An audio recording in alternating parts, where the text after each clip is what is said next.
ദൈവനാമത്തിന് മഹത്വം ഉണ്ടാകട്ടെ. പ്രിയവാന സുഹൃത്തെ, താങ്കൾക്ക് യേശു കർത്താവിൻ്റെ തന്നെ നാമത്തിൽ സ്നേഹവന്ദനം.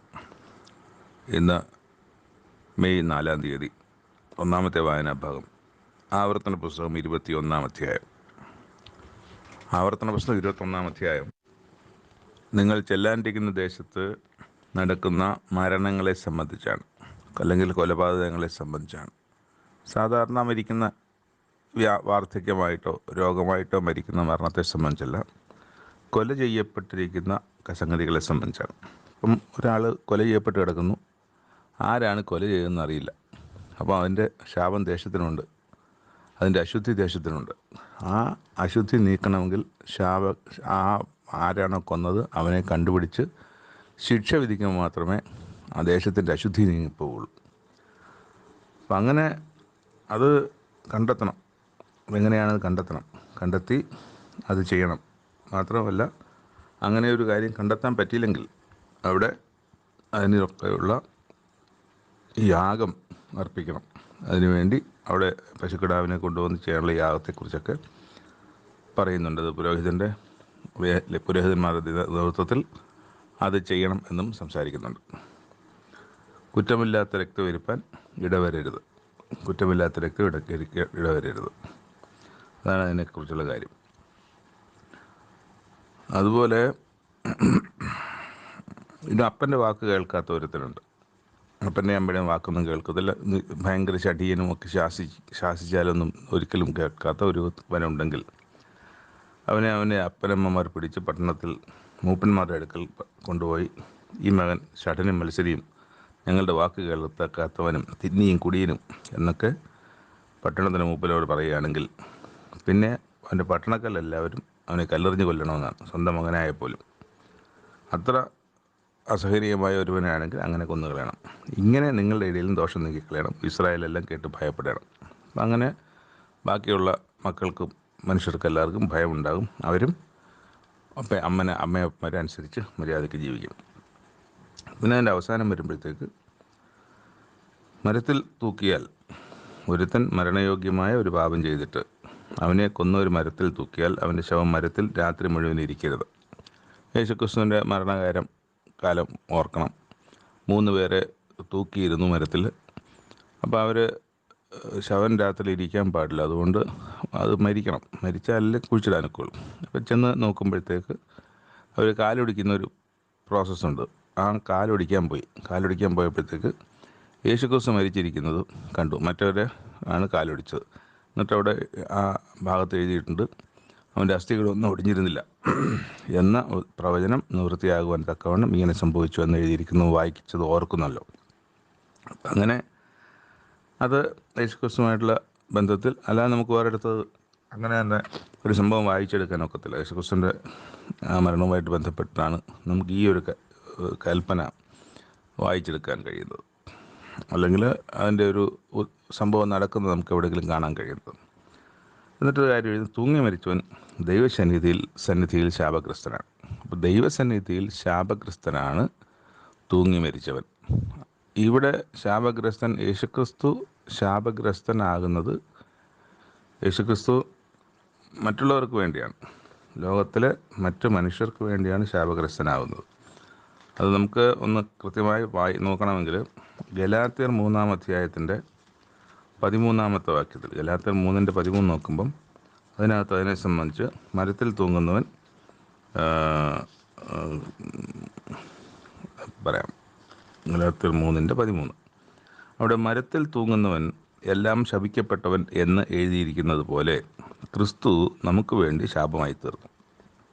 അപ്പോൾ ക്രിസ്തു ശാപഗ്രസ്തനായി, അല്ലെങ്കിൽ ശാപഗ്രസ്തനായി എന്ന് പറയുന്നത് നമുക്ക് വേണ്ടി ശാപഗ്രസ്തനായി എന്നാണ്. അപ്പോൾ ലോകജനത്തിന് വേണ്ടി ശാപഗ്രസ്തനായി. ക്രിസ്തുവിലുള്ളവർക്ക് എല്ലാവർക്കും വേണ്ടി എന്ന് പറയാൻ വെച്ചാൽ എല്ലാവർക്കും വേണ്ടി തന്നെ, പക്ഷെ എല്ലാവർക്കും അത് സൗജന്യമായി കിട്ടത്തില്ല.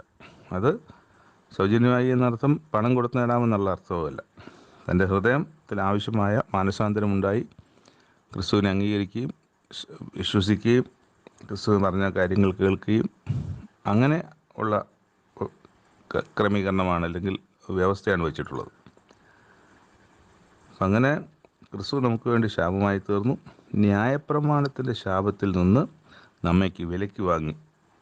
അബ്രഹാമിൻ്റെ അനുഗ്രഹം അതായത് ന്യായപ്രമാണത്തിൻ്റെ ശാപമാണല്ലോ. ന്യായപ്രമാണത്തിൻ്റെ ശാപമാണ് നമ്മളിപ്പോൾ വായിച്ചത്. ആവർത്തനം 21-22 വായിച്ചത്. മരത്തിൽ തൂങ്ങുന്നവൻ ശപിക്കപ്പെട്ടവൻ അല്ലെങ്കിൽ ശാപഗ്രസ്തനാകുന്നു എന്ന് പറഞ്ഞത് ന്യായപ്രമാണത്തിൻ്റെ ശാപമാണ്. ന്യായപ്രമാണത്തിൻ്റെ ശാപമാണത്. ആ ന്യായപ്രമാണത്തിൻ്റെ ശാപത്തിൽ നിന്ന് നമ്മെ വിലയ്ക്ക് വാങ്ങി. ശരിക്കും യേശുക്രിസ്തു ശാപഗ്രസ്തനല്ല, മറിച്ച് മരത്തിൽ തൂങ്ങി എന്നൊറ്റ കാരണം കൊണ്ട് ശാപഗ്രസ്തനായി. ആ ശാപം നമുക്ക് ഉള്ള ശാപമാണ് യേശുക്രിസ്തു. ആ ശാപത്തിൽ നിന്നാണ് നമ്മെ വിലയ്ക്ക് വാങ്ങിയതെന്നാണ് പറയുന്നത്. നമ്മളൊക്കെ ശാപഗ്രസ്തരാണ്, അല്ലാതെ തന്നെ മരത്തിൽ തൂങ്ങാതെ തന്നെ ശാപഗ്രസ്തരാണ്. ആ ശാപത്തിൽ നിന്ന് നമുക്ക് വിലയ്ക്ക് വാങ്ങി. ഇതിനാണ് അബ്രഹാമിൻ്റെ അനുഗ്രഹം യേശുക്രിസ്തുവിൽ ജാതികൾക്ക് വരേണ്ടതിന് നാം ആത്മാവെന്ന വാഗ്ദത്ത വിഷയം വിശ്വാസത്താൽ പ്രാപിപ്പാൻ തന്നെ. അപ്പോൾ ഇത് ജാതികളായിരിക്കും നമുക്ക് നമ്മൾ ജാതികളാണല്ലോ. അപ്പം നമുക്കത് എങ്ങനെയാണ് കണക്റ്റ് ആകുന്നുള്ളതാണ് ഇവിടെ പൗലോസ് അപ്പോസ്തലൻ ഗലാത്യർക്ക് എഴുതിയ ലേഖനത്തിൽ എഴുതിയിരിക്കുന്നത്. അബ്രഹാമിൻ്റെ അനുഗ്രഹം, അബ്രഹാമിൻ്റെ സന്തതിയായ യേശുക്രിസ്തുവാണല്ലോ വാഗ്ദത്തം ഉള്ളത്. നിനക്ക് നിൻ്റെ സന്തതിക്കും നീ കാണുന്ന ഭൂമിയൊക്കെയും ശാശ്വതമായി തരും. അപ്പം അബ്രഹാമിൻ്റെ അനുഗ്രഹം ക്രിസ്തുവേശുവിൽ ജാതികൾക്ക് വരേണ്ടതിന് നാം ആത്മാവെന്ന വാഗ്ദത്ത വിഷയം വിശ്വാസത്താൽ പ്രാപിപ്പാൻ തന്നെ. ഞാൻ നേരത്തെ പറഞ്ഞല്ലോ, അത് ചുമ്മാ സംഭവിക്കത്തില്ല, വിശ്വാസത്താലാണ് അത് ലഭിക്കുകയുള്ളൂ. ആ വിശ്വാസത്താൽ ലഭിക്കുന്ന ആ വാഗ്ദത്തം ലഭിക്കാൻ വേണ്ടിയിട്ടാണ് ക്രിസ്തു ശാപഗ്രസ്തനായി എന്നുള്ളതാണ്. നമുക്കത് അതാ പറഞ്ഞു, ഒന്നോടും ചേർത്ത് നോക്കിയിട്ട് ഞാൻ ഇതാകുന്നു കണ്ടത് എന്ന് പറയുന്നത് ബൈബിളിലെ പുസ്തകങ്ങൾ പല ഭാഗങ്ങൾ പരിശോധിക്കുമ്പോഴാണ് ഒരു ഭാഗത്തിൻ്റെ കാര്യങ്ങൾ നമ്മൾ കൂടുതൽ വ്യക്തതയോടെ മനസ്സിലാകുന്നത്. അതാണ് സഭാപ്രസംഗം എഴുതിയത് നമ്മൾ കഴിഞ്ഞ ദിവസം വായിച്ചത്. ഒന്നോടൊന്ന് പരിശോധിച്ച് നോക്കിയിട്ട് ഞാൻ ഇതാകുന്നു കണ്ടത് എന്ന് സഭാപ്രസംഗം പറയുന്നു. രണ്ടാമത്തെ വായനാഭാഗം ഉത്തമഗീതം. ഈ ഉത്തമഗീതം എന്ന് പറയുന്നതിൻ്റെ മലയാളം ടൈറ്റിൽ അതിൻ്റെ മുമ്പുള്ള എബ്രായ, ഗ്രീക്ക് ഭാഷകളിൽ പാട്ടുകളുടെ പാട്ട് എന്ന ഒരേ ആശയം തന്നെയാണ് ഉള്ളത്. ആ പാട്ടുകളുടെ പാട്ട് എന്ന് പറയുമ്പോൾ അത് മലയാള തർജ്ജിമയിൽ അത് പലയാട്ടുകളുടെ പാട്ടെന്ന് എഴുതാതെ അത് ഉത്തമഗീതം എന്ന് എഴുതിയത് അതൊരു നല്ല ട്രാൻസ്ലേഷനാണ്, അല്ലെങ്കിൽ നല്ലൊരു തർജ്ജിമയായിട്ടാണ് വിശ്വാസലോകം കാണുന്നത്. ഇത് ശലോമൻ രാജാവാണ് ഇതിൻ്റെ രചയിതാവ് എന്ന് പറയുന്നത്. ഇതിൽ രണ്ട് തരത്തിൽ, ഒന്ന് ഭൗതികമായ ഒരു അവസ്ഥയിലും മറ്റൊന്ന് ആത്മീകമായ അവസ്ഥയിലും. ഭൗതികമായ അവസ്ഥ എന്ന് പറയുന്നത് ശലോമൻ രാജാവിൻ്റെ കാമുകി എന്നർത്ഥത്തിൽ ഉള്ള എന്നാൽ അതിൻ്റെ ആത്മീയ അർത്ഥം എന്ന് പറയുന്നത് യേശുക്രിസ്തുവിൻ്റെ സഭയാകുന്ന മണവാട്ടി അല്ലെങ്കിൽ കാമുകി എന്നർത്ഥത്തിൽ. അപ്പോൾ അങ്ങനെ രണ്ട് രീതിയിൽ നമുക്കതിനെ കാണാൻ പറ്റും. പക്ഷേ ഇതിനകത്ത് ഒരുപാട് അലങ്കാര പ്രയോഗങ്ങളുണ്ട്. ഈ അലങ്കാര പ്രയോഗങ്ങളൊക്കെ നമുക്ക്, അല്ലെങ്കിൽ ഇതുകൊണ്ട് പല ബിംബങ്ങളുണ്ട്, ചില പ്രത്യേകതയുള്ള കാര്യങ്ങൾ. പക്ഷേ അത് നമ്മുടെ രീതിക്കല്ല, പൗരസ്ത്യ അല്ലെങ്കിൽ രീതിയിലുള്ള ചില കാര്യങ്ങളാണ് അതിനകത്ത്. നമുക്കത് നമ്മുടെ നാടുമായിട്ട് ബന്ധപ്പെട്ട് മനസ്സിലാക്കാൻ കഴിയാത്ത ചില കാര്യങ്ങളൊക്കെ അതിനകത്തുണ്ട്. അപ്പം അത് അങ്ങനെയുള്ളൊരു പ്രേമഗാനമാണിത്. ഇതിനകത്ത് കുറേ കാര്യങ്ങൾ നമുക്ക് മനസ്സിലാകത്തില്ല, നമുക്ക് മനസ്സിലാകാൻ പാടുള്ള കാര്യങ്ങളുണ്ട്. അതുകൊണ്ട് തന്നെ ഇത് മുമ്പുള്ള പുസ്തകങ്ങളും അധ്യായങ്ങളും നമ്മൾ പറഞ്ഞതുപോലെ അങ്ങനൊരു വിശദീകരണം ഉണ്ടാകില്ല. കാരണം ഇത് അങ്ങനെ തന്നെയാണ് എന്നുള്ളത് നമുക്ക് കൃത്യമായ ഉറപ്പില്ലാത്ത കാര്യങ്ങൾ നമ്മൾ പറഞ്ഞു പോകുന്നത് ശരിയല്ലല്ലോ എന്നുള്ളത് കൊണ്ടും അതിനെ സംബന്ധിച്ച് അത്തരം വലിയ വിശകലനങ്ങളോ അല്ലെങ്കിൽ പഠനമോ ഒന്നും നമ്മൾ തുടരുന്നുണ്ടാകില്ല. ഇവിടെ ഉത്തമഗീതങ്ങൾ 1-ാം അധ്യായം ശലോമോൻ്റെ ഉത്തമഗീതം എന്ന് പറഞ്ഞാണ് ടൈറ്റിൽ ആരംഭിക്കുന്നത്. 1 രാജാക്കന്മാർ 4-ാം അധ്യായത്തിൽ പറഞ്ഞിട്ടുണ്ട്. അത് എത്ര ഒരു കണക്ക് പറയുന്നുണ്ട്, 1005 ഗീതങ്ങൾ, ശലോമോൻ രചിച്ച 1005 ഗീതങ്ങൾ എന്നൊക്കെ പറയുന്നുണ്ട്. അപ്പം അത് ഈ ഉത്തമ ഗീതമായിട്ട് ബന്ധപ്പെട്ട് നമുക്കതിനെ കാണാൻ പറ്റും. അപ്പോൾ അങ്ങനെ ഒരു ഉത്തമ ഗീതം എന്ന് പറഞ്ഞാൽ ടൈറ്റിൽ ആരംഭിക്കുന്നത് അവൻ തൻ്റെ അധരങ്ങളാൽ എന്നെ ചുംബിക്കട്ടെ. അപ്പം സ്ത്രീ അല്ലെങ്കിൽ കാമുകി അല്ലെങ്കിൽ മണവാട്ടി പറയുന്നത് പോലെയാണ് അവൻ തൻ്റെ അധരങ്ങളാൽ എന്നെ ചുംബിക്കട്ടെ, നിൻ്റെ പ്രേമം വീഞ്ഞിലും രസകരമാകുന്നു. നമ്മളിതിനകത്തൊക്കെ മനുഷ്യനെ കാണണ്ട എന്നുള്ളതാണ് എൻ്റെ ഉപദേശം.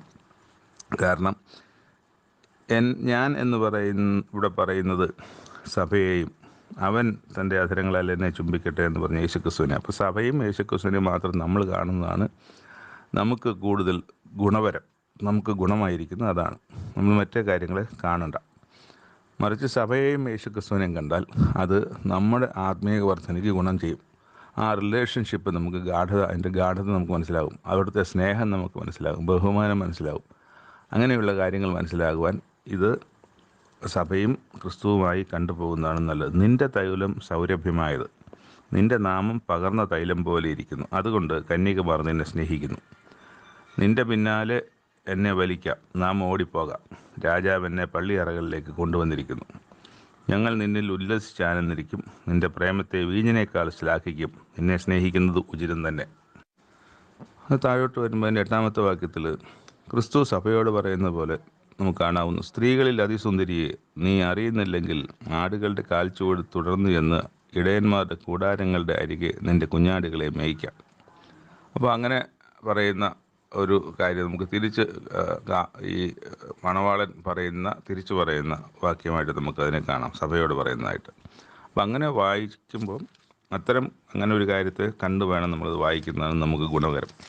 ഞാൻ അതിനെക്കുറിച്ച് കൂടുതലൊന്നും സംസാരിക്കുന്നില്ല. എൻ്റെ പ്രിയെ നീ സുന്ദരി തന്നെ, നീ സുന്ദരി തന്നെ, നിൻ്റെ കണ്ണ് പ്രാവിൻ്റെ കണ്ണ് പോലെ ഇരിക്കുന്നു. തിരിച്ച് സഭ പറയുന്നത്, എൻ്റെ പ്രിയനെ നീ സുന്ദരൻ, നീ മനോഹരൻ, നമ്മുടെ കിടക്കയും പച്ചയാകുന്നു, നമ്മുടെ വീട്ടിൻ്റെ ഉത്തരം ദേവദാരവും കഴുക്കോൽ സർവവൃക്ഷമാകുന്നു. അപ്പം അങ്ങനെ 17 വാക്യങ്ങൾ കൊണ്ടാണ് 1-ാമത്തെ അധ്യായം അവസാനിക്കുന്നത്. അപ്പം നമുക്ക് ഇതിന് അങ്ങനെ വിശദമായ കാര്യങ്ങളൊന്നും കാണത്തില്ല. ഈ റിലേഷൻഷിപ്പ് മാത്രം നമ്മൾ വായിച്ച് അതിനെ ബലപ്പെടുത്തുന്ന വാക്യങ്ങൾ, ആ സ്നേഹത്തെ പ്രകടിപ്പിക്കുന്ന വാക്യങ്ങൾ വായിച്ചു പോകുക എന്നൊരു കാര്യം മാത്രമേ നമുക്ക് സാധ്യമായി പോവുകയുള്ളൂ എന്നുകൂടെ ഈ സമയം ഓർമ്മിച്ചു കൊള്ളട്ടെ. 3-ാമത്തെ വായനാഭാഗം അപ്പോസ്തല പ്രവൃത്തികൾ 13-ാം അധ്യായം. അന്ത്യോക്യയിലാണല്ലോ ഇവരുള്ളത്. അന്ത്യോക്യയിൽ അവിടെ ദൈവത്തിൻ്റെ ഒരു അരുളപ്പാട്, ഒരു പരിശുദ്ധാത്മാവിൻ്റെ ഇടപെടലുണ്ടായിട്ട് ബർന്നബാസിനെയും ശൗലിനെയും തൻ്റെ വേലയ്ക്കായിട്ട് വേർതിരിപ്പിൻ എന്ന് പരിശുദ്ധാത്മാവിൻ്റെ ഒരു അരുളപ്പാടുണ്ട്. അങ്ങനെ അവരെന്ന് പറയുമ്പോഴത്തേക്ക് അവിടെ ബർന്നബാസ്, നീഗർ എന്ന പേരുള്ള ശീമോൻ, ലൂക്യോസ്, മനായേൽ, ശൗൽ എന്നിവർ ഇത്രയും പേരുണ്ട്. അപ്പോൾ അവർ എല്ലാവരും കൂടെയാണ്. അപ്പോൾ അവർ ഈ 2 പേരെയും പ്രാർത്ഥിച്ച് ഉപവസിച്ച് അവരുടെ മേൽ കൈവച്ച് അവരെ യാത്രയ്ക്ക് പറഞ്ഞയച്ചു. അപ്പോൾ ഇത് നമുക്ക് പൗലോസ് അപ്പോസ്തലൻ്റെ 1-ാമത്തെ മിഷണറി യാത്ര എന്ന് പറയുന്ന ഒരു ഭാഗമാണ്. മൊത്തം 3 യാത്രകൾ പൗലോസ് അപ്പോസ്തലൻ, ദീർഘമായ യാത്രകൾ, പല ദേശങ്ങൾ, പല രാജ്യങ്ങളിൽ കൂടെ കടന്നുപോയ 3 യാത്രകളുണ്ട്. ബൈബിളിൻ്റെ അവസാനത്തെ മാപ്പുകൾ കൊടുത്തിരിക്കുന്ന ഭാഗത്ത് 1-ാമത്തെ മിഷണറി യാത്ര, 2-ാമത്തെ മിഷണറി യാത്ര എന്ന് പറയുന്നിടത്ത് ഈ 1-ാമത്തെ മിഷണറി യാത്രയും കൂടെ എടുത്തു വെച്ചിട്ട് വായിച്ചാൽ നമുക്ക് ഈ സെലൂക്കിയിൽ വന്നതും അവിടെ നിന്ന് കപ്പൽ കയറി കുപ്രോസ് ദ്വീപിൽ പോയതും സലമീസിൽ ചെന്നതും ഈ സ്ഥലങ്ങളൊക്കെ നമുക്കിവിടെ കാണാൻ പറ്റും.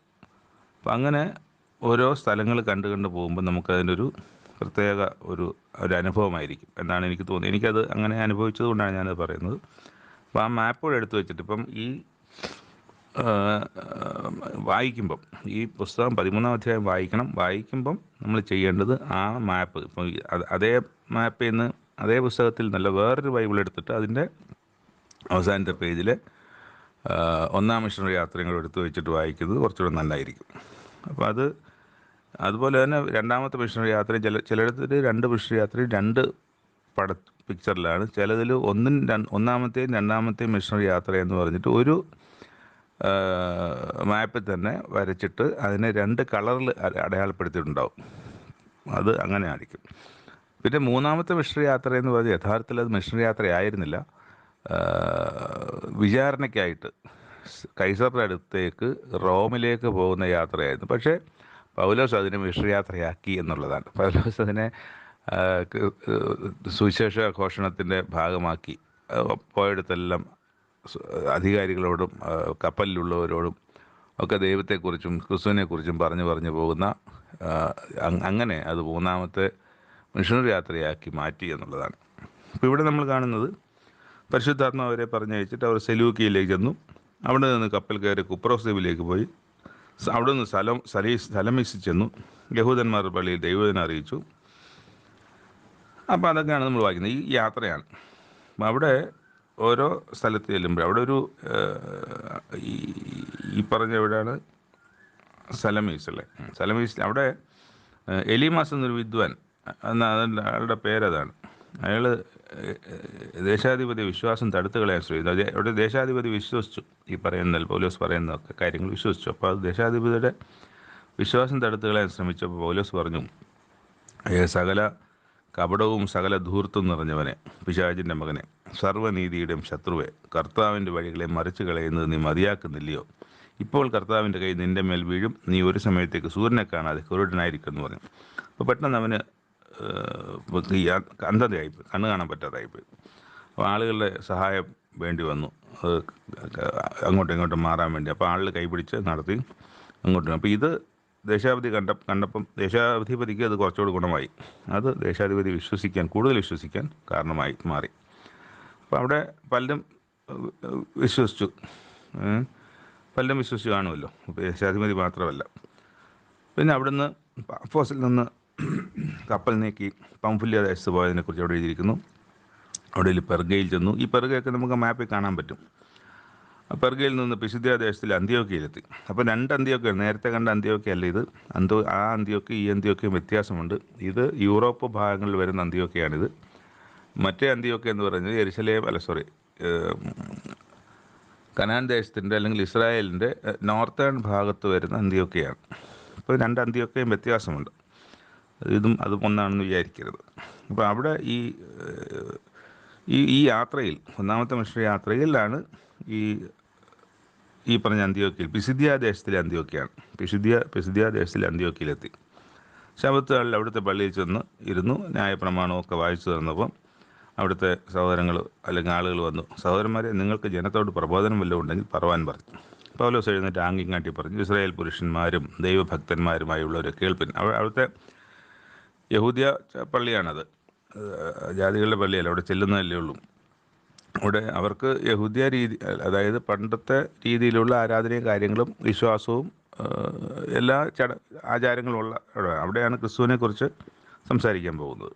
അപ്പോൾ അവിടെ ക്രിസ്തുവിനെക്കുറിച്ച് സംസാരിക്കും. അപ്പോൾ അത് അങ്ങനെയാണോയെന്നൊന്നും, അങ്ങനെയാണ് പറയാൻ പോകുന്നതെന്നും പ്രസംഗിക്കാനുണ്ടോ എന്ന് ചോദിച്ചവർക്ക് ചിലപ്പോൾ അറിയണമെന്നൊന്നുമില്ല. എന്തായാലും അങ്ങനെ അവസരം കിട്ടി എന്നുള്ളതാണ് അവിടുത്തെ പ്രധാന കാര്യം. അവിടെ ഇസ്രായേൽ ജനത്തിൻ്റെ ദൈവം നമ്മുടെ പിതാക്കന്മാരെ തിരഞ്ഞെടുത്തു. ആരെയാണ്? അബ്രഹാമിന്, ഇസ്ഹാക്കിന്, യാക്കോബിന് തൊട്ടുള്ള കാര്യങ്ങളെക്കുറിച്ചാണ് അവിടെ പറഞ്ഞു തുടങ്ങുന്നത്. മിസ്രൈം ദേശത്തിലെ പ്രവാസകാലത്ത് ജനത്തെ വർദ്ധിപ്പിച്ചു. വലിയ ദീർഘമായ കാലയളവ് ഒരു വാക്യങ്ങൾക്കെത്തി. ഇസ്രായേൽ ജനത്തിൻ്റെ ദൈവം നമ്മുടെ പിതാക്കന്മാരെ തിരഞ്ഞെടുത്തു. അത് കഴിഞ്ഞ് എത്രയോ നാൾ കഴിഞ്ഞാണ് മിസ്രൈം ദേശത്തിലെ കാര്യം വരുന്നത്. മിസ്രൈമിലെ പ്രവാസകാലത്ത് ജനത്തെ വർദ്ധിപ്പിച്ചു. അപ്പോൾ അത് 430 വർഷത്തെ കാലമുണ്ട്. അവിടെ നിന്ന് ഭുജവീര്യം കൊണ്ട് അവിടെ നിന്ന് പുറപ്പെടുവിച്ചു. മരുഭൂമിയിൽ 40 വർഷത്തോളം അവരുടെ സ്വഭാവം സഹിച്ചു. പിന്നെ 40 വർഷം കൂടെ പോയി കനാൻ ദേശത്തിലെത്തി.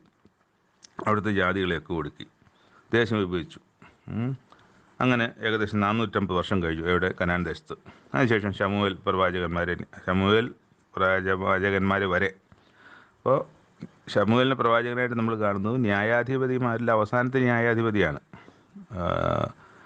ഈ ശമൂവേൽ എന്ന് പറയുന്നത്. അപ്പോൾ 13 ന്യായാധിപതിയുമല്ല, അതിൽ അവസാനത്തെ ന്യായാധിപതിയാണ് ശമൂവേൽ ന്യായാധിപതിയുമാണ്, അതുപോലെ തന്നെ ദർശകനാണ്, അതുപോലെ തന്നെ പുരോഹിതനുമാണ്, പ്രവാചകനുമാണ്. ഇങ്ങനെയൊക്കെയുള്ള പല റോളിൽ ഇരുന്ന ഒരു ആദ്യത്തെ പ്രവാചകനുമാണ്. അപ്പോൾ ആ കാലത്ത് ഒരു രാജാവിനെ ചോദിച്ചു. ബെന്യാമീൻ ഗോത്രക്കാരനായ ശൗലിനെ ആദ്യം കൊടുത്തു.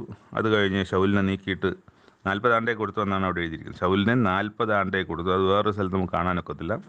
40 വർഷത്തേക്കാണ് ശൗലിനെ രാജാവാക്കി ദൈവം കൊടുത്തു എന്നവിടെ എഴുതിയിട്ടുണ്ട്. എന്നിട്ട് 2 വർഷം കഴിഞ്ഞപ്പോഴത്തേക്ക് അവനെ നീക്കേണ്ടി വന്നു. 2 വർഷമേ ഭരിച്ചുള്ളൂ. അവനെ നീക്കിയിട്ട് ദാവീദിനെ അവർക്ക് രാജാവായി കൊടുത്തു.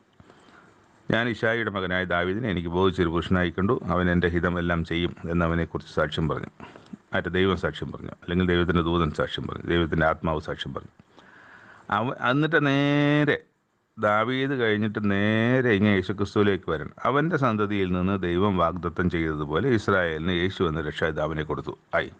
അപ്പോൾ അതുവരെ അവർക്ക് അറിയുന്ന കാര്യങ്ങളാണ്, അവിടെയുള്ള യഹൂദന്മാർക്ക് അറിയുന്ന കാര്യമാണ് ദാവീദിൻ്റെ കാര്യമൊക്കെ. അവിടെ നിന്ന് പിന്നെ ഇങ്ങോട്ട് ഒരുപാട് കാര്യങ്ങൾ അറിയാം. പക്ഷേ അവിടെ നേരെ യേശുവിലേക്ക് വരികയാണ്. അവൻ്റെ സന്തതിയിൽ നിന്ന് ദൈവം വാഗ്ദത്തം ചെയ്തതുപോലെ ഇസ്രായേലിന് യേശു എന്ന രക്ഷിതാവിനെ കൊടുത്തു. അവൻ്റെ വരവിന് മുമ്പേ യോഹന്നാൻ സ്നാപകൻ ഇസ്രായേൽ ജനത്തിനൊക്കെ മാനസാന്തരത്തിൻ്റെ സ്നാനം പ്രസംഗിച്ചു. അപ്പോൾ അവിടെ ഞാൻ മിശിഹ അല്ല, അവൻ എൻ്റെ പിന്നാലെ വരുന്നുണ്ട്. അപ്പം മിശിഹായെ പോലെയൊക്കെയാണ് കാണുമ്പോൾ ആൾക്കാർക്ക് സംശയം തോന്നും, ഇതവനാണ് മിശിഹ എന്ന്. കാരണം വെച്ചാൽ അത്തരം കാര്യങ്ങളാണ്, സ്നാനം കഴിപ്പിക്കുകയും ഉപദേശങ്ങളും ഒക്കെ പറയുന്നതുകൊണ്ട് അങ്ങനെ വിചാരിച്ചു. പക്ഷേ ഇദ്ദേഹം തന്നെ, യോഹന്നാൻ സ്നാപകൻ തന്നെ പറഞ്ഞു, ഞാൻ മിശിഹ അല്ല. അപ്പോൾ മിശിഹ ഒരുവൻ എൻ്റെ പിന്നാലെ വരുന്നുണ്ട്, അവൻ്റെ ചെരുപ്പിൻ്റെ വാറഴിപ്പാൻ ഞാൻ യോഗ്യനല്ല എന്നൊക്കെ പറയും. സഹോദരന്മാരെ, അബ്രഹാം വംശത്തിലെ മക്കളും അവരോട് ചേർന്ന ദൈവഭക്തന്മാരുമായുള്ളവരെ നമുക്കാകുന്നു ഈ രക്ഷാവചനം അയച്ചിരിക്കുന്നത്. യെരുശലേം നിവാസികളും അവരുടെ പ്രമാണികളും അവനെയോ ശബത്തുതോറും വായിച്ചു വരുന്ന പ്രവാചകന്മാരുടെ വചനങ്ങളെയോ തിരിച്ചറിയാതെ അവനെ ശിക്ഷയ്ക്ക് വിധിക്കിയാൽ അവയ്ക്ക് നിവൃത്തി വരുത്തി. അപ്പോൾ യേശുക്രിസ്തുവിനെ കൊന്നതിനെ സംബന്ധിച്ചാണ് അവിടെ പറയുന്നത്. ഒരു മരണകാര്യത്തിന് ഒരു കാരണവും ഇല്ലാഞ്ഞിട്ട് അവർ പീലാത്തോസിനോട് അവൻ്റെ മരണത്തിന് കുറിച്ച് ആവശ്യപ്പെട്ടു. അവനെക്കുറിച്ച് എഴുതിയിരിക്കുന്നതൊക്കെയും നിവൃത്തിയായ ശേഷം, അത് എഴുതിയിരിക്കുന്ന അങ്ങനെയാണ്, നിവൃത്തി എഴുതിയിരിക്കുന്നതൊക്കെ തികച്ച ശേഷം അല്ലെങ്കിൽ നിവൃത്തിയായ ശേഷം അവർ അവനെ മരത്തിൽ നിന്ന് ഇറക്കി ഒരു കല്ലറയിൽ വെച്ചു. ദൈവം അവനെ മരിച്ചവരിൽ നിന്ന് ഉയർത്തെഴുന്നേൽപ്പിച്ചു. അവൻ തന്നോടുകൂടെ ഗലീലയിൽ നിന്ന് യെരുശലേമിലേക്ക് വന്നവർക്ക് ഏറിയ ദിവസം പ്രത്യക്ഷനായി. അപ്പോൾ ഇതൊക്കെ തൊട്ട് മുമ്പ് നടന്ന കാര്യങ്ങളാണ്, ആ നൂറ്റാണ്ടിൽ തന്നെ നടന്ന കാര്യങ്ങളാണ് ഈ പറയുന്നത്. പക്ഷേ ഇത് പറയുന്ന ആരാണ്? പൗലോസല്ലേ പറയുന്നത്. അപ്പോൾ പൗലോസ് ഈ പറയുന്ന കാര്യം പൗലോസ് കണ്ടിട്ടില്ല. പൗലോസ് ആ കാലത്ത് അവരുടെ കൂടെ ഇല്ലായിരുന്നു. പക്ഷേ പൗലോസ് ആ കാര്യത്തിൻ്റെ സത്യമാണ് അവരോട് അറിയിക്കുകയാണ്. ഏറിയ ദിവസം അവർക്ക് പ്രത്യക്ഷനായി. വന്നവർക്ക് ഗലീലയിൽ നിന്ന് വന്ന ആരാണ്? യേശുക്രിസ്തുവിൻ്റെ ശിഷ്യന്മാരും അമ്മയും ഒക്കെയാണ്. അവർക്ക് പല ദിവസങ്ങളിൽ ക്രിസ്തു പ്രത്യക്ഷനായി. അവർ ഇപ്പോൾ ജനത്തിൻ്റെ മുമ്പാകെ അവൻ്റെ സാക്ഷികളാകുന്നു, ക്രിസ്തുവിൻ്റെ സാക്ഷികളാകുന്നു. യേശുവിൻ്റെ ശിഷ്യന്മാർ പത്രോസും യാക്കോബും യോഹന്നാനും ഒക്കെ അവൻ്റെ സാക്ഷികളാകുന്നു. എന്നിട്ട് പറയാണ്, ദൈവം പിതാക്കന്മാരോട് ചെയ്ത വാഗ്ദത്തം യേശുവിനെ ഉയർത്തെഴുന്നേൽപ്പിച്ചതിനാൽ മക്കൾക്ക് നിവർത്തിച്ചിരിക്കുന്നുവെന്ന് ഞങ്ങൾ നിങ്ങളോട് സുവിശേഷിക്കുന്നു. നീ എൻ്റെ പുത്രൻ, ഇന്ന് ഞാൻ നിന്നെ ജനിപ്പിച്ചിരിക്കുന്നു എന്ന് 2-ാം സങ്കീർത്തനത്തിൽ എഴുതിയിരിക്കുന്നുവല്ലോ. 2-ാം സങ്കീർത്തനം വായിച്ചാൽ ഈ വാക്യം അവിടെ കാണാം. ഇനി ദ്രവത്വത്തിലേക്ക് തിരിയാതെ വണ്ണം അവനെ മരിച്ചവരിൽ നിന്ന് എഴുന്നേൽപ്പിച്ചതിനെക്കുറിച്ച് ദാവീദിൻ്റെ സ്ഥിരമായുള്ള വിശുദ്ധ കൃപകളെ ഞാൻ നിങ്ങൾക്ക് നൽകും എന്ന് പറഞ്ഞിരിക്കുന്ന മറ്റൊരു സങ്കീർത്തനത്തിലും നിന്റെ പരിശുദ്ധനെ ദ്രവത്വം കാണുവാൻ നീ വിട്ടുകൊടുക്കുകയില്ല എന്ന് പറയുന്ന കാര്യത്തെക്കുറിച്ചൊക്കെ അവിടെ പറയുന്നുണ്ട്. അപ്പം എന്നിട്ട് പറയുകയാണ്, ദാവീദ് തൻ്റെ തലമുറയിൽ ദൈവത്തിൻ്റെ ആലോചനയ്ക്ക് ശുശ്രൂഷ ചെയ്ത ശേഷം നിദ്ര പ്രാപിച്ച് തൻ്റെ പിതാക്കന്മാരോട് ചേർന്ന് ദ്രവത്വം കണ്ടു. ദൈവം ഉയർത്തെഴുന്നേൽപ്പിച്ചവനോ ദ്രവത്വം കണ്ടില്ല, അതായത് ദ്രവിച്ചു പോയില്ല എന്നാണ്. ആകയാൽ സഹോദരന്മാർ, ഇവൻ മൂലം നിങ്ങളോട് പാപമോചനം അറിയിക്കുന്നു എന്നും മോശയുടെ ന്യായപ്രമാണത്താൽ നിങ്ങൾക്ക് നീതീകരണം വരുവാൻ കഴിയാത്ത സകലത്തിൽ നിന്നും വിശ്വസിക്കുന്ന ഏവനും ഇവനാൽ നീതീകരിക്കപ്പെടുന്നു എന്നും നിങ്ങൾ അറിഞ്ഞുകൊള്ളുവിൻ. ഹബക്കൂക്ക് 1:5 ഒരു പ്രവചനവും അവിടെ എടുത്തു പറഞ്ഞിട്ടുണ്ട്. നിന്നക്കാരെ നോക്കുവിൻ, ആശ്ചര്യപ്പെട്ട് നശിച്ചു പോകും. നിങ്ങളുടെ കാലത്ത് ഞാനൊരു പ്രവൃത്തി ചെയ്യുന്നു, നിങ്ങളോട് വിവരിച്ചാൽ നിങ്ങൾ വിശ്വസിക്കാത്ത പ്രവൃത്തി തന്നെ. അപ്പോൾ ഈ പ്രവൃത്തി ഇവിടെ പറയുമ്പോൾ വിശ്വസിക്കാൻ ബുദ്ധിമുട്ടാണ്. കാരണം അവർ ന്യായപ്രമാണത്തിൻ്റെ കാര്യമായിട്ട് നിൽക്കുന്ന ആളുകളാണ്. അപ്പം അതുകൊണ്ട് ചിലപ്പം വിശ്വസിക്കാൻ ബുദ്ധിമുട്ടാണ്. അപ്പോൾ അത് വിശ്വസിക്കാത്ത ഒരു പ്രവൃത്തി, യേശുക്രിസ്തുവിനെ സംബന്ധിച്ചുള്ള പ്രവൃത്തി എന്ന് പ്രവാചക പുസ്തകങ്ങൾ എഴുതിയിരിക്കുന്നത് ഭവിക്കാതിരിക്കാൻ നിങ്ങൾക്ക് സൂക്ഷിച്ചു കൊള്ളുവിൻ എന്ന് പറയാണ്. അവർ പള്ളി വിട്ട് പോകുമ്പം അടുത്ത ശബത്തിലും ഞങ്ങളോട് വന്ന് ഇത് സംസാരിക്കണമെന്നൊക്കെ പറഞ്ഞ് അവർ പിരിഞ്ഞു വന്ന് അന്നത്തെ പള്ളി. പിറ്റേ ശബത്തിൽ ഏകദേശം പട്ടണം മുഴുവൻ ദൈവവചനം കേൾപ്പാൻ വന്നുകൂടി. എന്നിട്ട് അവിടെയും പൗലോസും ബർന്നബാസും ധൈര്യം കൊണ്ട് അവിടെ പിന്നെ സംഭവം ഉണ്ടാകുന്നത്, യഹൂദന്മാരെ പുരുഷാരത്തെ കണ്ട് അസൂയ നിറഞ്ഞവരായി ദുഷിച്ചുകൊണ്ട് പൗലോസ് സംസാരിക്കുന്നതിന് എതിർ പറഞ്ഞു എന്നാണ് നമ്മൾ വായിക്കുന്നത്. അപ്പോൾ ഇവിടെ കഴിഞ്ഞ ആഴ്ചത്തെ പോലെ സ്മൂത്ത് ആയല്ല കാര്യങ്ങളിപ്പോൾ അവർ എതിർക്കുന്ന ആൾക്കാരവിടെ ഉണ്ടായി. അവർ പൗലോസിനെയും ഇവരെ എതിർത്തു. പൗലോസിന് പക്ഷേ അവർക്ക് ധൈര്യക്കുറവൊന്നും ഉണ്ടായിരുന്നില്ല. അവരെ പേടിച്ചിട്ടൊന്നുമില്ല. അവർ ധൈര്യത്തോടെ തന്നെ ദൈവവചനം ആദ്യം നിങ്ങളോട് പറയുന്ന ആവശ്യമായിരുന്നു. അതായത് യഹൂദരോട്, വിശ്വാസികളോട്, അല്ലെങ്കിൽ ഇസ്രായേൽ ജനത്തിനോട്, ദൈവജനത്തോട് പറയുന്ന ആവശ്യമായിരുന്നു. എന്നാൽ നിങ്ങൾ അതിനെ തള്ളി നിങ്ങളെ തന്നെ നിത്യജീവന് അയോഗ്യരെന്ന് വിധിച്ചു കളയുന്നതിനാൽ ഇതാ ഞങ്ങൾ ജാതികളിലേക്ക് തിരിയുന്നു. അപ്പോൾ അവിടെ വെച്ചാണ് ജാതികളിലേക്ക് തിരിയുന്നു എന്ന് പറഞ്ഞ് അവർ ഇസ്രായേലരോടോ അല്ലെങ്കിൽ യഹൂദരോടോ സുവിശേഷം പറയുന്നതിന് വ്യത്യസ്തമായി ജാതികളോട് പറയാമെന്നുള്ള കാര്യത്തെ സംബന്ധിച്ച് പത്രോസിനുമായിട്ടുള്ള ബന്ധത്തിൽ പത്രോസിന് ആ വിവശത വന്നപ്പോൾ ഉണ്ടായ സംഭവം കൊർന്നല്യോസിൻ്റെ വീട്ടിലുള്ളവരും ഒക്കെയും വിശ്വസിച്ച അവർക്ക് പരിശുദ്ധാത്മാവ് ലഭിച്ചതും ഒരു സ്നാനപ്പെട്ടതുമായ കാര്യമൊക്കെ കഴിഞ്ഞ ദിവസങ്ങൾ നമ്മൾ വായിച്ചല്ലോ. എന്നിട്ടോടെ നീ ഭൂമിയുടെ അറ്റത്തോളവും രക്ഷയാകേണ്ടത് ഞാൻ നിന്നെ ജാതികളുടെ വെളിച്ചമാക്കി വെച്ചിരിക്കുന്നുവെന്ന് കർത്താവ് ഞങ്ങളോട് കൽപ്പിച്ചിട്ടുണ്ട് എന്ന് പറയും. ജാതികൾ ഇത് കേട്ട് സന്തോഷിച്ച് ദൈവവചനത്തെ മഹത്വപ്പെടുത്തി നിത്യജീവനായി നിയമിക്കപ്പെട്ടവർ എല്ലാവരും അവിടെയും ബാക്കിയുള്ള ദേശങ്ങളിലൊക്കെയും സംഭവിച്ച കാര്യമാണിത് പറയുന്നത്. നിത്യജീവനായി നിയമിക്കപ്പെട്ടവർ എല്ലാവരും വിശ്വസിച്ചു. കർത്താവിൻ്റെ വചനം ആ നാട്ടിലെങ്ങും വ്യാപിച്ചു. യഹൂദന്മാരോ ഭക്തിയുള്ള മാനസൊക്കെ ഇളക്കി ഇവർ രണ്ടുപേരെയും നാട്ടുകാരെയും ഒക്കെ ഇളക്കി ഇവർക്കെതിരെ ഉപദ്രവം ഉണ്ടാക്കി അവരെ തങ്ങളുടെ അതിരുകളിൽ നിന്ന് പുറത്താക്കി കളഞ്ഞു എന്നാണ് വായിക്കുന്നത്. അപ്പോൾ ഇത് ഈ വിശ്വാസി എന്ന് പറയുന്ന യഹൂദൻ്റെയും ഇസ്രായേലരുടെയും ഇടയിലൊക്കെ സംഭവിക്കുന്ന കാര്യങ്ങളാണ്. അപ്പോൾ അവർക്ക് ന്യായപ്രമാണവും മോശയും അല്ലാതെ മറ്റൊന്നുമില്ല. പുതിയ നിയമവും പുതിയ യേശുവും ഒന്നും അവർക്ക് വേണ്ട. അവരത് തള്ളിക്കളയുക തന്നെയാണ്. അപ്പോൾ അവർക്ക് അതിരുകളിൽ നിന്ന് പൊക്കോളം പറഞ്ഞു, ഈ സ്ഥലത്ത് നിൽക്കരുതെന്ന് പറഞ്ഞു. എന്നാൽ അവർ തങ്ങളുടെ കാലിലെ പൊടി അവരുടെ നേരെ തട്ടിക്കളഞ്ഞ് ഇക്കോന്യയ്ക്ക് പോയി. അപ്പോൾ ഈ പൊടി തട്ടിക്കളയുക എന്ന് പറയുന്നത് ആ നാട്ടിലെ ഒരു രീതിയാണ്. അപ്പോൾ അവരുടെ ദോഷങ്ങൾക്ക് ഞങ്ങൾ അവകാശികളല്ല, അതാ നിങ്ങളുടെ പൊടി പോലും ഞങ്ങൾ എടുത്തിട്ടില്ല, അതാ പൊടി എന്ന് പറയുന്ന ഒരു ഭാഗമാണ്. തട്ടിക്കളഞ്ഞു ഇക്കോന്യയിലേക്ക്. അപ്പോൾ ഇക്കോന്യയിലേക്ക് പോയതിനെ കുറിച്ച് നമ്മൾ ആ മാപ്പിൽ നോക്കിയാൽ അടുത്ത സ്ഥലം ഇക്കോന്യയിലേക്ക് പോയി. ശിഷ്യന്മാർ സന്തോഷവും പരിശുദ്ധാത്മാവും നിറഞ്ഞവരായി തീർന്നു എന്നും നമ്മൾ വായിച്ചു തീർക്കുന്നുണ്ട്. അപ്പോൾ ഇവിടെ ഒരു വലിയ പ്രവൃത്തികളാണ്. അപ്പോസ്തല പ്രവൃത്തികൾ എന്ന് പറയുന്ന ടൈറ്റിലിന് അന്വർത്ഥമാക്കുന്ന കാര്യങ്ങളാണ്. പ്രവൃത്തികൾ വെറുതെ പ്രവൃത്തി നടത്തി പോകുമല്ല. പ്രവൃത്തികൾക്ക് വിജയം കാണുന്നുണ്ട്. പ്രവൃത്തികൾ ശരിയായ പ്രവൃത്തി ആയതുകൊണ്ട് എതിർപ്പുകൾ കാണുന്നുണ്ട്. എതിർപ്പിൻ്റെ സമയത്ത് പല പ്രാവശ്യം തല്ലുകൊള്ളുകയും ഒക്കെ ചെയ്യുന്നുണ്ട്. ഇവർക്ക് തടവിലാക്കപ്പെടുകയും ഒക്കെ ചെയ്യുന്നുണ്ട്. എങ്കിലും ദൈവം അവരോട് കൂടെ ഇരുന്ന് ഈ പ്രവൃത്തികളെ കൂടുതൽ സവിശേഷമുള്ളതാക്കി കൂടുതൽ ആൾക്കാരിലേക്ക് പടരുവാനും പകരുവാനും അവരൊക്കെ വിശ്വാസം പ്രാപിച്ച് ഈ സഭയോട് ചേരുവാനും ഒക്കെ ഇടയാക്കുന്നതാണ് ഈ പ്രവൃത്തികൾ. വെറും പ്രവൃത്തികളല്ല, റിസൾട്ടുള്ള പ്രവൃത്തികൾ ഫലം കാണുന്ന പ്രവൃത്തികളായിട്ടാണ് പ്രവൃത്തികളെല്ലാം നമുക്ക് വായിക്കാൻ മനസ്സിലാക്കുന്നത്. അപ്പോൾ ഞാൻ ഈ പറഞ്ഞ പോലെ മാപ്പ് കൂടെ എടുത്തു വെച്ചിട്ടുണ്ട്. ഈ അപ്പോസ്തല പ്രവൃത്തി ഇനിയുള്ള സമയങ്ങൾ വായിച്ചാൽ നമുക്ക് ഈ സ്ഥലങ്ങളൊക്കെ ആ മാപ്പിൽ കാണാൻ കഴിയും എന്നുള്ളത് ഒരു സന്തോഷമുള്ള കാര്യമാണ്. Thank you. ഇന്നത്തെ വായനകൾ ഇവിടെ അവസാനിക്കുന്നു. നാളെ നമുക്ക് പുതിയ അധ്യായങ്ങളുമായിട്ട് വീണ്ടും കാണാം. അതുവരെ ദൈവത്തിൻ്റെ അത്ഭുത കരങ്ങളിൽ സംരക്ഷിതരായിരിക്കുക. വിശ്വാസവും അതുപോലെ സന്തോഷവും അതുപോലെ നന്ദിയും ഒക്കെ നിറഞ്ഞ ഹൃദയത്തോടെ ആയിരിക്കുവാൻ ദൈവം നമ്മളെ സഹായിക്കട്ടെ. നന്ദി.